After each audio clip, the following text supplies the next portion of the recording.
அஸ்ஸலாமு அலைக்கும் and hi friends, welcome to செல்லம் டிப்ஸ். ஃப்ரெண்ட்ஸ், இன்றைக்கி வீடியோவில் நம்ம வீட்டில் வேஸ்ட்டாக இருக்க ஷாப்பிங் பேக் இது போல் இருக்கிறத எடுத்துக்கோங்க. அடுத்தது இது கூட நம்மக்கிட்ட வேஸ்ட்டாக இருக்க பில்லோ கவர் இருக்கும் இல்லையா, ஸோ அதில் ஒன்று எடுத்துக்கோங்க. இப்போ இந்த ஷாப்பிங் பேக் வந்துட்டு இது போல் நம்ம தையில் பிரித்து ஓப்பன் பண்ணிக்கலாம். உங்ககிட்ட இந்த மாதிரி பேக் இல்லை அப்படின்னாக்கா நீங்கள் கட்டப்பை இருந்துச்சுன்னா எடுத்துக்கோங்க, அதுலேயுமே நம்ம இதை ரெடி பண்ணலாம். இப்போ பில்லோ கவர் எடுத்துக்கலாம். ஸோ அதில் இது போலவே நம்ம 2 சைடு தையலையுமே பிரிச்சுக்கலாம், இல்லைன்னா கட் பண்ணி எடுத்துக்கலாம். இப்போ நான் உங்களுக்கு பிரிச்சுட்டு காமிக்கிறேன். இப்போ பார்த்தீங்கன்னா நான் பிரிச்சுட்டேன். பிரித்ததுக்கப்புறம் ஒரு சைடில் இருக்கிற இந்த நாடா நம்ம கட் பண்ணி எடுத்துடலாம். இப்போ இந்த கிளாத்தோட இந்த பேக்கை எப்படி அட்டாச் பண்ணுறது அப்படிங்கிறத பாருங்கள். நம்ம பில்லோ கவரை ஓப்பன் பண்ணதுக்கப்புறம் நம்ம ஷாப்பிங் பேக்கை விட இந்த கவர் நீளத்தில் கொஞ்சம் அதிகமாக இருக்கும். ஸோ அதை கட் பண்ண தேவையில்லை. நம்ம ஹேண்டில் கட் பண்ண அந்த சைடில் இது போல் மடித்து போட்டுக்கோங்க. ஸோ மடித்து போட்டுக்கிட்டிங்கன்னா உங்களுக்கு அந்த நீளம் நல்லா இந்த சைடுக்கு இந்த மாதிரி மடித்து போட்டுக்கோங்க. அப்போ கரெக்டாக இருக்கும் உங்களுக்கு. அதை நீங்கள் கட் பண்ணி எடுத்துடாதீங்க. ஷாப்பிங் பேக்கை விட இந்த பில்லோ கவரோட நீளம் கொஞ்சம் அதிகமாகவே இருக்கும். அதை இது போல் மடித்து போட்டு பின் பண்ணிக்கோங்க. ஸோ உங்களுக்கு நான் இந்த ஓரங்கள் எல்லாத்தையுமே பின் பண்ணிவிட்டு காமிக்கிறேன். ஃபர்ஸ்ட் நம்ம ஹேண்டில் கட் பண்ணாமல் வச்சு அந்த சைடிலிருந்து இந்த மாதிரி ஓரங்களை மட்டும் அப்படியே மடித்து பின் பண்ணிக்கோங்க. ரா பீஸ் அப்படி லைட்டாக உள்ளுக்குள்ளே தள்ளி இது போல் பின் பண்ணிக்கோங்க.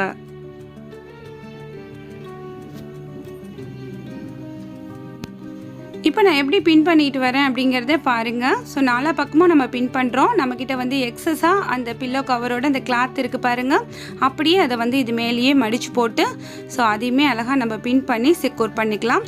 ஸோ இதோட ரா பீஸ் எல்லாத்தையுமே இப்படி மடித்து நம்ம பின் பண்ணிக்கலாம். ஸோ அப்போ தைக்கிறதுக்கு நமக்கு ரொம்ப ஈஸியாக இருக்கும்.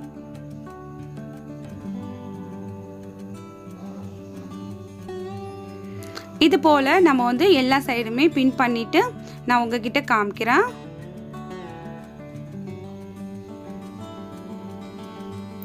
இதுக்கு நீங்கள் பில்லோ கவர் தான் எடுத்துக்கணும் அப்படின்ட்டு இல்லை. பில்லோ கவரோட அந்த லென்த்துக்கு வேறு ஏதாவது கிளாத்து கூட நீங்கள் கட் பண்ணி எடுத்துக்கோங்க. அதுலேயுமே நம்ம ரொம்ப அழகாக ரெடி பண்ணலாம். ஸோ அந்த சைடு எப்படி நம்ம வச்சு பின் பண்ணணுமோ அது போலவே இந்த சைட்லேயுமே பின் பண்ணிக்கலாம்.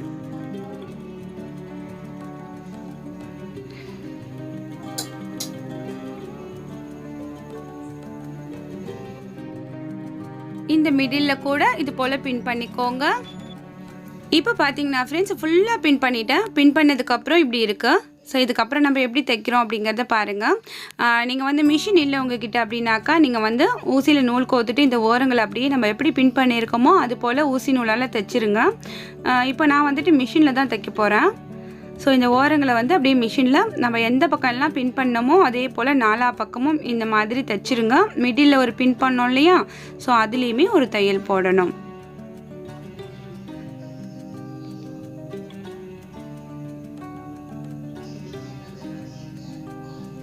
இப்போ இந்த ஓரத்தில் தையல் போட்டுக்கலாம்.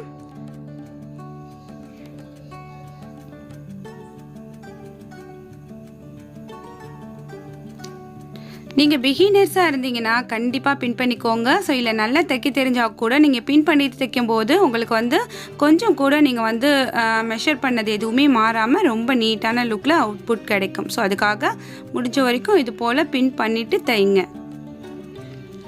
இப்போ பார்த்தீங்கன்னா நாலா பக்கமும் தைச்சாச்சு. அடுத்தது இந்த மிடில் ஒரு தையல் போட்டுக்கணும்.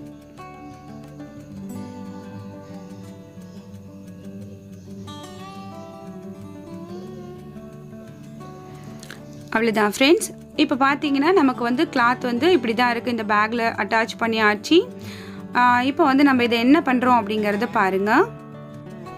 இப்போ நம்ம இதை ரொம்பவே யூஸ்ஃபுல்லான ஒரு ஹேங்கிங் ஃபோல்டராக தான் நம்ம இதை ரெடி பண்ண போகிறோம். பட் இது வேலில் நம்ம ஹேங் பண்ண போகிறதில்ல. ஸோ எங்கே ஹேங் பண்ண போகிறோம் அப்படிங்கிறத நீங்கள் வீடியோவோட எண்டில் பாருங்கள். இப்போ நான் மடிச்சுக்கிட்ட மாதிரி உங்களுக்கு உங்களோட remote size, AC remote size, இல்லை நீங்கள் நோட் அதிகமாக டைரி படிக்கிறவங்க அந்த மாதிரி ஏதாவது உங்களுக்கு ஹேபிட் இருந்துச்சுன்னா இந்த ஃபோல்டிங்குள்ளே அதை வைக்கிற அளவுக்கு நீங்கள் அரேஞ்ச் பண்ணிக்கோங்க.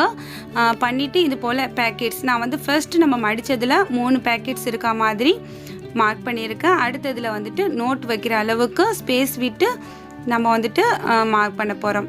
ஸோ இது போல் பண்ணிவிட்டு இந்த மாதிரி நீங்கள் பின் பண்ணிக்கோங்க. ஃபுல்லாக லெவல் மாறாத அளவுக்கு பின் பண்ணிக்கோங்க.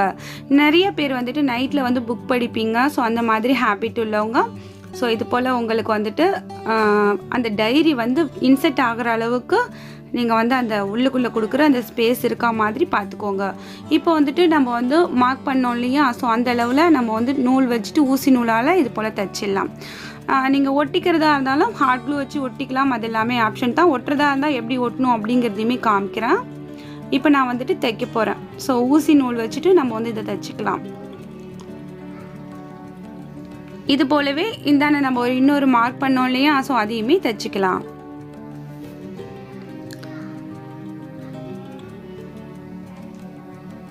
இப்போ நமக்கு ஃப்ரண்ட்டில் 3 பேக்கெட்ஸ் இருக்குது.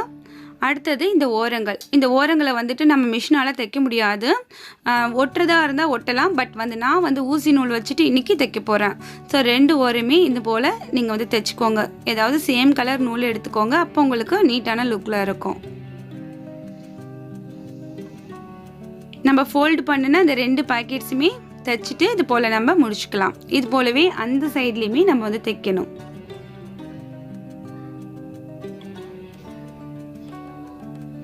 இப்போ இந்த சைடுமே தைச்சாச்சு பாருங்க. இப்போ இந்த சைட்லேயுமே முடிச்சு போட்டுக்கலாம்.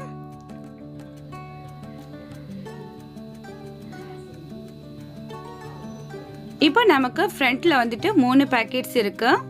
அடுத்தது இங்கே பெரிய சைஸில் ஒரு பேக்கெட் இருக்குது.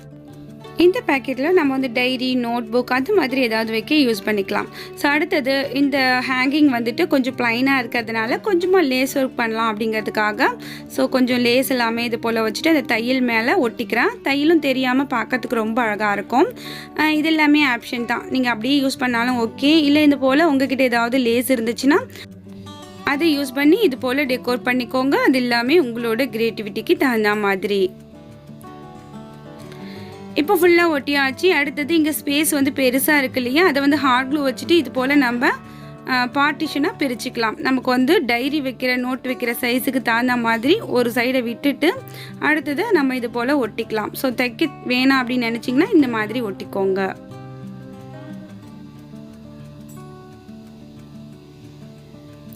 உங்ககிட்ட க்ளூகன் இல்லை அப்படின்னாக்கா ஃபீல் பண்ணாதீங்க. எப்போவுமே சொல்கிற மாதிரி ஃபெவிபாண்ட் இருக்குது இல்லைங்களா, ஸோ அதை யூஸ் பண்ணால் இது போல் கிளாத் எல்லாத்தையுமே நீங்கள் ஒட்டலாம். ஸோ க்ளூகன் இல்லை அப்படின்னாக்கா ஃபெவிபாண்ட் யூஸ் பண்ணிக்கோங்க. இப்போ நம்ம ஓரங்கள் எல்லாமே லேஸ் வச்சு ஒட்டியாச்சு. அடுத்தது நம்மளுக்கு கட்டைப்பையோட இது போல் ஒரு ஸ்டிக் மட்டும் தேவைப்படும். ஸோ இந்த ஸ்டிக்கை வந்து இது மேலே இது போல் வச்சுட்டு ஒட்டிக்கோங்க. உங்ககிட்ட ஹாட் க்ளூ இல்லைன்னா நீங்கள் ஊசி நூல் வச்சுட்டு இந்த ஸ்டிக்கை இந்த பையோடு சேர்த்து தைச்சிக்கலாம். ஓகேங்களா. அடுத்தது இதை டிசைன் பண்ணுறது எல்லாமே உங்களோட விருப்பம் தான். நான் வந்து குட்டி குட்டி பூக்கள் இது போல் ஒட்டி மிடில் கொஞ்சமாக டெக்கோர் பண்ணிக்கிறேன். அப்புறம் ட்ரெஸ்ஸிலிருந்து எடுத்த ஒரு லேஸ் இருக்குது. ஸோ அதை வந்து இந்த மிடில் இது போல் ஒட்டிக்கிறேன். நம்மளோட விருப்பம் தான் இது எல்லாமே. பார்க்குறதுக்கு நீட்டான லுக்கில் அழகாக இருக்கிறதுக்காக நம்ம இதெல்லாம் பண்ணணும் அப்படின்னாக்கா ரொம்ப அழகாக இருக்கும். பார்க்குறதுக்கு இது ஒரு waste shopping back, waste pillow கவரில் ரெடி பண்ணது மாதிரி யாருக்குமே தெரியாது. அவ்வளோதான் ஃப்ரெண்ட்ஸ், நம்மளோட இந்த DIY முடிஞ்சிடுச்சு. இப்போ நம்ம என்ன பண்ணியிருக்கோம் அப்படிங்கிறத பாருங்கள். நம்ம ரெடி பண்ணின இந்த ஹேங்கிங் வந்துட்டு இப்போ நம்ம கட்டிலோட அந்த மெத்தையை லைட்டாக தூக்கிட்டு இதை வந்து நம்ம இன்செர்ட் பண்ணிக்கிட்டோம் அப்படின்னாக்கா நம்ம வந்து அதில் பைப் வச்சுருக்கிறதுனால அது நல்ல க்ரிப்பாக அதில் நின்றுக்கும். ஸோ கட்டிலுக்கு பக்கத்தில் சைட் ஸ்டாண்டு இல்லாதவங்க, இல்லை கட்டிலுக்கு மேலே அந்த மேடை மாதிரி இருக்கும் இல்லையா திங்ஸ் வைக்கிறதுக்கு, ஸோ அது போல் இல்லாதவங்க, ஸ்பேஸ் இல்லாதவங்க இந்த மாதிரி ஒன்று ரெடி பண்ணி நீங்கள் ஹேங் பண்ணி வச்சுக்கிட்டீங்க அப்படின்னாக்கா உங்களுக்கு வந்து கட்டிலுக்கு பக்கத்துலேயே நீங்கள் வந்து இது போல் மொபைல்ஸ், உங்களுக்கு தேவையான அந்த நோட் புக், அப்புறம் வந்துட்டு மெடிசன், இன்னும் எது வேணாலும் உங்களோட ஆப்ஷன் தான். உங்களுக்கு பிடிச்சது நீங்கள் என்னென்ன வந்து கட்டிலுக்கு பக்கத்தில் வச்சுக்கணும்னு நினைக்கிறீங்களோ ஸோ அது எல்லாத்தையுமே இதில் நீங்கள் அழகாக ஹேங் பண்ணி வைக்கலாம். ரொம்பவே யூஸ்ஃபுல்லாக இருக்கும். நம்ம வந்து இந்த பைப் வச்சுருக்கிறதுனால அது வந்து தொங்காது, கீழே வந்து விழாது. ஸோ அதுக்காக தான் நம்ம வந்து அந்த கட்டப்பையோட ஒரு பைப் வந்து நம்ம அதில் அட்டாச் பண்ணது. ஸோ இப்போ எவ்வளோ நீட்டாக இருக்குது பாருங்கள். இப்போ வந்து சகீல் வந்து உங்களுக்கு யூஸ் பண்ணி காமிப்பாங்க. நமக்கு தேவைப்படும் போது மொபைல் எடுத்து யூஸ் பண்ணிவிட்டு நம்ம தலைமாட்டுக்கிட்ட வைக்காமல் இது போல் ஒரு ஓரமாக சைடில் வச்சுக்கிறதுனால நமக்கு ரொம்ப ப்ராப்ளம் எதுவும் இருக்காது. சார்ஜ் போட்டு கூட நீங்கள் வந்து தலைமாட்டுக்கிட்ட வைக்காமல் ஒரு ஓரமாக இது போல் வச்சுக்கலாம். ஒரு நல்ல ஒரு ஆர்கனைசராக இருக்கும். இது உங்களுக்கு ரொம்பவே யூஸ்ஃபுல்லாக இருக்கும். கண்டிப்பாக ஸ்பேஸ் வந்து கம்மியாக இருக்குது, சைட் டேபிள் வைக்க முடியல, அந்த மாதிரி உள்ளவங்க இது போல் ட்ரை பண்ணி பாருங்கள். அவ்வளோதான் ஃப்ரெண்ட்ஸ், இந்த ஆர்கனைசிங் ஐடியா உங்களுக்கு பிடிச்சிருக்கும், யூஸ்ஃபுல்லாக இருந்திருக்கும்னு நினைக்கிறேன். இன்னைக்கு வீடியோ உங்களுக்கு பிடிச்சிருந்துச்சுன்னா எப்பயும் போல் லைக் பண்ணுங்கள். இனிமேல் நம்ம சேனலை சப்போர்ட் பண்ணுங்கள். உங்களோட ஃப்ரெண்ட்ஸ் அண்ட் ஃபேமிலி சர்க்கிளில் மறக்காமல் இந்த வீடியோவை ஷேர் பண்ணிக்கோங்க. இந்த வீடியோ பற்றின கருத்துக்களை கமெண்ட் செக்ஷனில் வந்து மறக்காமல் தெரியப்படுத்துங்க. அடுத்து வரக்கூடிய யூஸ்ஃபுல்லான இன்ட்ரெஸ்டிங்கான வீடியோஸை நீங்கள் மிஸ் பண்ணாமல் பார்க்கணும்னு நினச்சிங்கன்னா நம்ம சேனல் செல்லம் டிப்ஸை மறக்காமல் சப்ஸ்கிரைப் பண்ணுங்கள். அடுத்து ஒரு இன்ட்ரெஸ்டிங்கான யூஸ்ஃபுல்லான கண்டென்ட்டோட உங்களை நான் சந்திக்கிறேன். அது வரைக்கும் தேங்க்ஸ் ஃபார் வாட்சிங். பாய்.